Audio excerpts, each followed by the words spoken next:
four bands started back in the 80s and still alive. This morning, January 25th, it was announced that the Big Four, Slayer, Anthrax, Metallica, and Megadeth, will be playing in the U.S. sooner than expected. Those four bands were instrumental in creating thrash metal in the 80s and setting the template metal bands use to this day.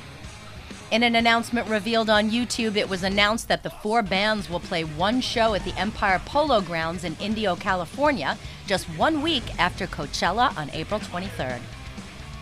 Anthrax's Scott Ian talked about the significance of the Big Four and why it's special to join with these bands.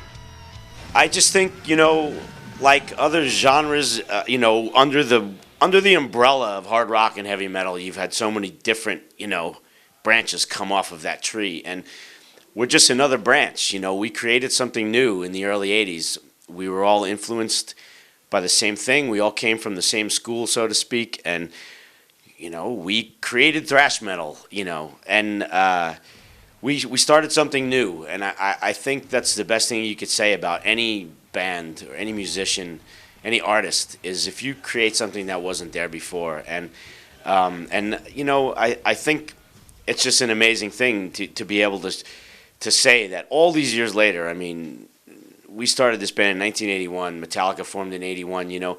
29 years later, we're still doing this, and because there's so many people on this planet that still love what we do and are interested in what we do and want to be a part of this scene and a part of this music. And it's just amazing to me. It's really amazing to me that all these years later, we're on almost a second generation of fans now. 13-year-olds coming to the gigs and still just love what we do so much. And I mean, that's just such a privilege that that we get to go out and do this. All three bands will be celebrating their 30th anniversary in 2011, and while Megadeth didn't form until later on, Dave Mustaine was the original lead guitarist for Metallica, so it still counts.